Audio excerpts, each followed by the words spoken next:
Toda a gente tem raízes. E as minhas são aqui. Uma aldeia na encosta da Serra da Gardunha, que é uma região cheia de paisagens muito belas que ninguém conhece e cheia de histórias que o tempo apagou. Foi por isso que hoje viemos até cá.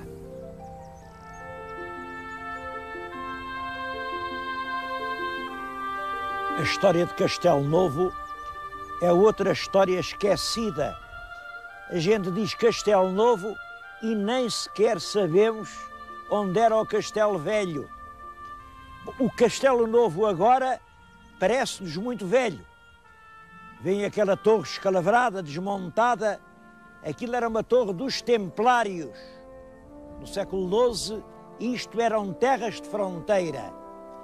Mas a vila cresceu depois e hoje é uma povoação encantadora. Estou aqui numa terra com um aspecto quase medieval e atrás de mim está uma torre que tem um relógio e o relógio marca uma hora. Vejo aqui pela hora certa, está rigorosamente certo. Num país em que metade anda adiantada e outra metade está atrasada, é consolador vir à Serra da Gardunha achar a hora certa.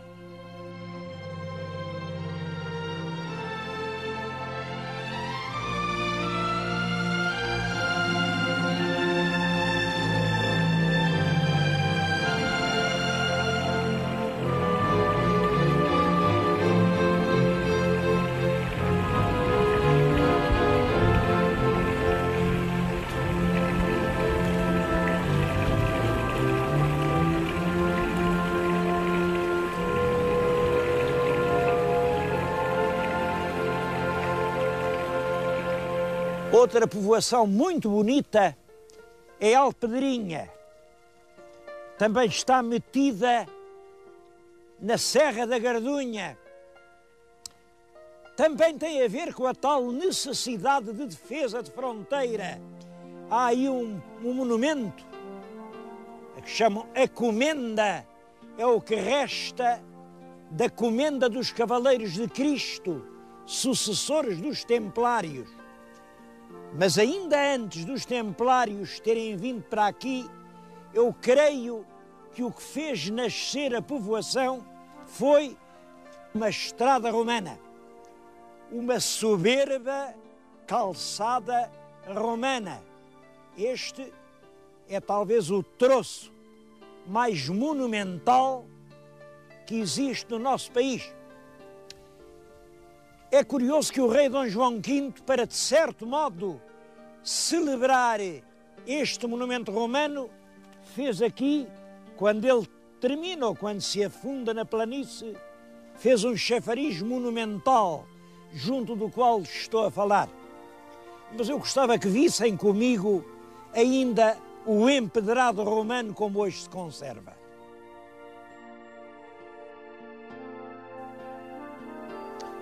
Estas pedras estão aqui desde há perto de 2000 anos.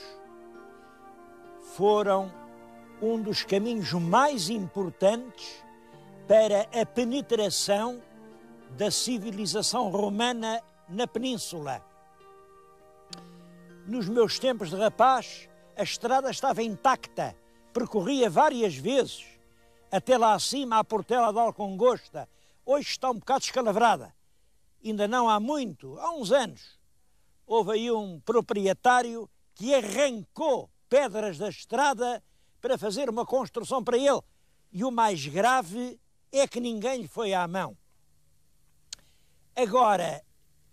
Agora vão fazer aqui uma estrada nova. Não sei como vai ser, é evidente que tem que haver estradas novas. O problema é que continua a haver respeito pelos monumentos antigos. O problema não está em sacrificar o novo ao velho ou o velho ao novo. Está em encontrar as soluções inteligentes. cada tempo tem de encontrar e construir os seus próprios caminhos. Os romanos passaram por aqui, depois, para as diligências, vem o Fontes e fez outra estrada, e agora o trânsito é maior e estão a fazer uma via rápida que vai perfurar a montanha e sair do lado do Fundão. Antigamente a estrada subia aos altos da Gardunha e aí tinha realmente um miradouro, que era uma das coisas mais deslumbrantes que havia em Portugal. A gente voltava-se ao sul, via a imensidão da Charneca, ao longe o Val do Tejo, e ainda mais para lá, nos dias claros, viam-se os visos das serranias do Alentejo. Para leste eram os morros de Monsanto, de Penha Garcia, e para norte via-se a encosta forte da Serra de Estrela, com os cimos a brilhar de neve até ao tempo da primavera. Era isso vocês estão a ver agora. No novo traçado vai ser diferente. É como lhes vou mostrar.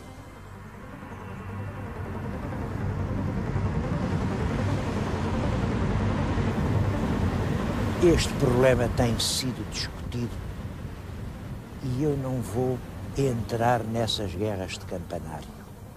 Até porque o verdadeiro problema não é o do traçado da estrada, é o do critério do progresso.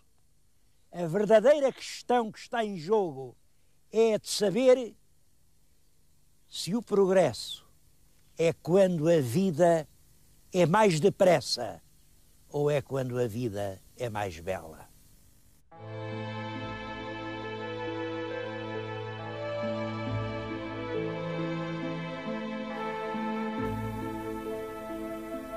Julgo que pouca gente até hoje, em Portugal, veio conhecer o lugar em que nos encontramos.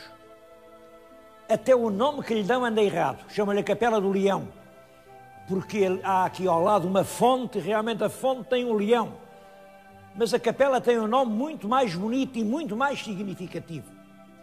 É a Capela de Santa Catarina.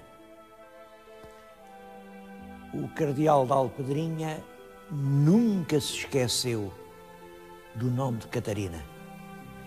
Eu acho muito significativo que ele, nas próprias armas que escolheu, tenha posto de um lado costelas, que lá para ele queriam dizer Costa, ele era Jorge da Costa, as costelas de Costa, e do outro lado tenha posto a roda mística de Santa Catarina. Nunca foi capaz de distinguir entre ele e esse nome de Catarina. Isso é uma história muito bonita. Foi pela mão de uma jovem chamada Catarina que o cardeal veio a ser gente. Ele tinha ido aqui destas serras, eram de uma família mais que pobre, parece que era gente miserável. Foi a pé até Lisboa, só que teve a sorte de achar lá uma escola onde ninguém pagava propinas. Ensinaram o miúdo a ler, ele rapidamente dominava o latim melhor que o português, a filosofia, a teologia. Era um homem de palavra arrebatadora e depressa foi um dos grandes nomes da Igreja Portuguesa.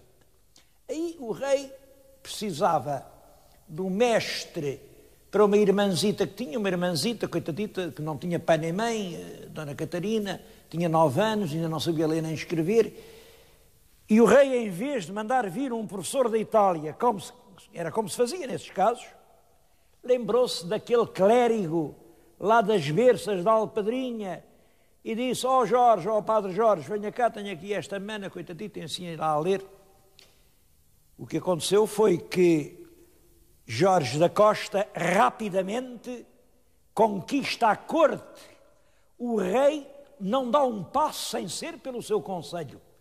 Durante mais de 10 anos, o verdadeiro mentor de Portugal é Jorge da Costa. Ele também foi professor da Infanta Catarina, mantiveram depois uma terna amizade a vida inteira. Quando ela já tinha 25 anos, quis casá-la com o rei do Aragão, com o príncipe que ia ser coroado rei do Aragão. Só que estava tudo tratado quando o noivo morreu. O cardeal, que nessa altura já era cardeal, quis então casá-la com o rei de Inglaterra. Tratou-se de tudo e ia embarcar, quando aí morreu a noiva prometida. Essa é a história da Dona Catarina, mas quem nunca mais a esqueceu foi o seu amigo cardeal Dom Jorge. Já muito velho, em Roma, já quase a morrer, determinou que aqui, na Serra da Alpedrinha, porventura, no próprio espaço onde ele tinha nascido, com granito arrancado dessas montanhas, fizessem uma capela com o nome de Catarina.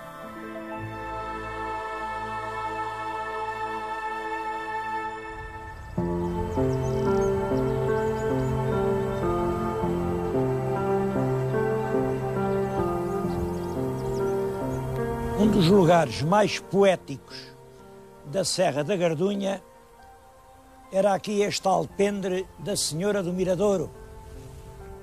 Chamavam-lhe Senhora do Miradouro precisamente porque tinha uma vista extraordinária. Daqui via-se todo o Vale do Zézer, depois as colinas da Covilhã, até ao ponto mais alto da Serra de Estrela, tudo se via daqui.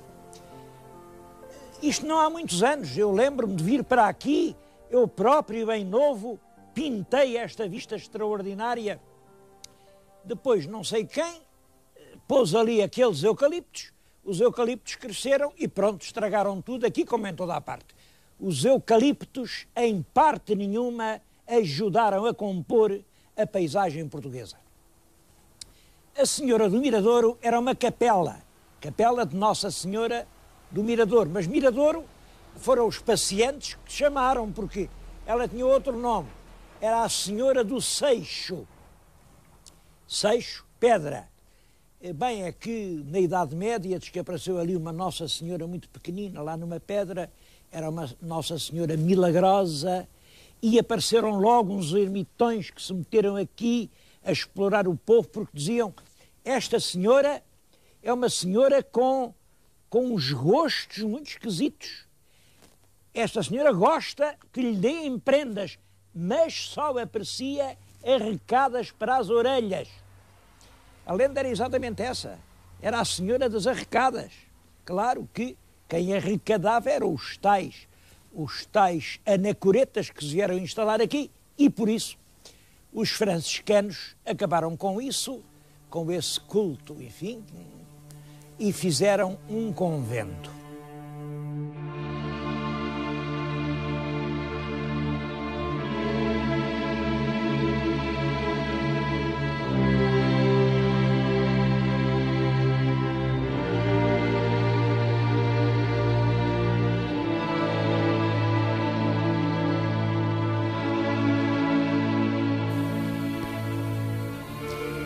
As memórias desse convento vêm escritas num velho livro que tenho na mão. É a Crónica da Província da Piedade, publicado em Lisboa ainda no século XVII. Tem aqui um capítulo com a memória do convento de Nossa Senhora do Seixo, próximo do Fundão. Aqui se diz que o convento foi instituído em 1522 e tem muitas informações, por exemplo, sobre os milagres que aconteceram aqui, alguns milagres ingênuos. Diz que em 1608, quem vinha aqui varrer o terreiro da capela era um pobre mudo da aldeia lá embaixo, a aldeia de Joanes.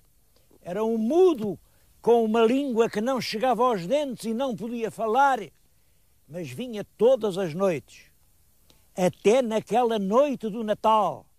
Gelava, nevava, ninguém saía de casa, mas o pobre mudo veio para varrer o adro da capelinha. Quando à noite voltou para a aldeia, ele dormia num forno de padeiro, coitado, e à mesma hora a que os frades aqui tangiam o sino para a missa do galo, ao mudo desentaramolou-se-lhe a língua e surpreendeu-se a rezar uma linda oração a Nossa Senhora do Seixo. Outros milagres não são assim tão ingênuos. Há uma história muito curiosa.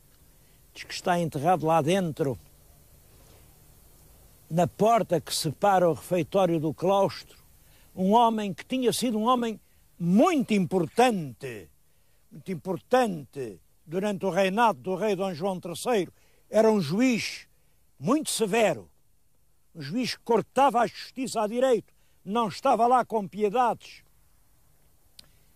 Um dia foi uma pobre mulher pedir-lhe clemência para o marido que estava condenado à forca e levantava um filho nos braços. Senhor juiz, vede este filho. E o juiz brutalmente afastou a criança e mandou enforcar o pai. Mas à hora da missa, quando o padre levantava a hóstia, ele olhava a hóstia e só via o rosto daquele menino. Percebeu que era o rosto do próprio menino Jesus. Então não quis mais ser juiz, abandonou a cidade, abandonou a corte, abandonou toda a sua autoridade de grande juiz del rei e veio enterrar-se neste convento. Ele até dizia que só agora se sentia grande, agora que não era ninguém. É tudo isto e muito mais, porque eu estou convencido de que este convento está relacionado com a memória de Gil Vicente. O nosso grande Gil Vicente, já no fim da vida, foi apanhado nos fios da Inquisição, teve um processo de que há muitas provas, e foi condenado a passar enterrado 2 anos num convento lá dos Cafundós das Serras, ele não diz aonde. Mas é verdade que é só depois dessa pena que a palavra fundão aparece nos versos de Gil Vicente. E fundão, eu não o digo porque eu sou daqui e tenho muito orgulho em ser, mas fundão é uma palavra boa para indicar lá esse interior, lá essa província granítica, lá essa terra forte, onde nasce a gente forte. Era isso que o Gil Vicente queria dizer quando dizia fundão. Mas ele só disse fundão depois de ter cumprido a tal pena numa terra. Ele diz que era na Serra Mínia. Durante muito tempo isso fez-me espécie, porque julgava que Mínia era Minho, mas não é. Chamava-lhe Serra Mínia, porque este era um convento dos frades menores. Foi quase com certeza aqui que Gil Vicente expiou as culpas da sua coragem mental. É por isso, estas pedras ilustres são um monumento à memória, ao passado e até à coragem dos portugueses.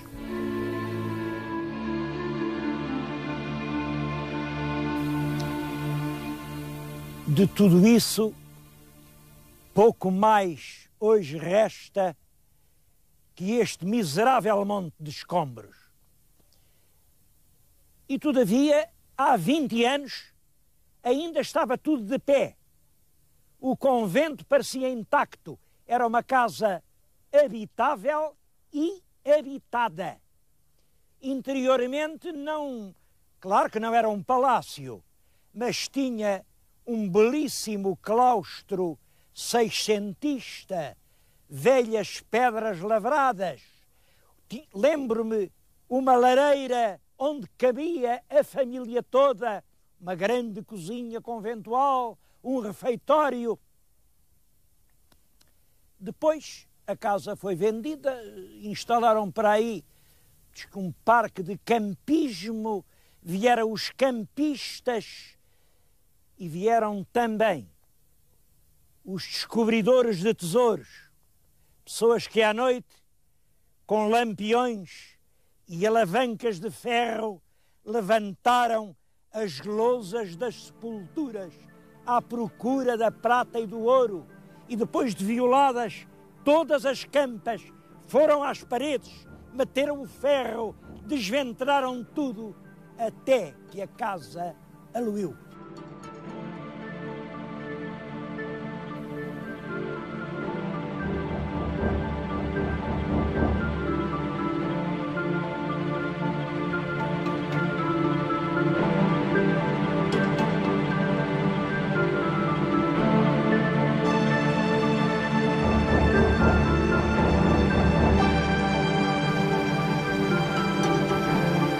A destruição nem sempre foi fácil.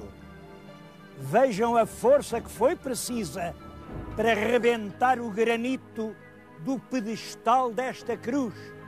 A cruz que estava ali desde o ano 1628 e agora se veio esconder envergonhada à sombra dos eucaliptos.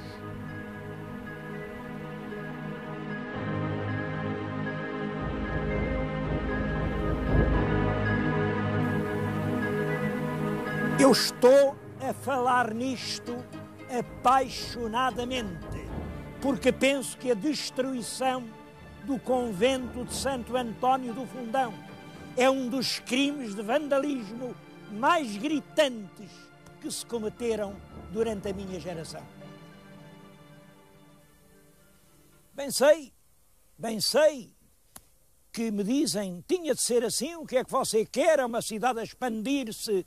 Isto é o preço do progresso. O preço do progresso não será antes o preço da nossa incultura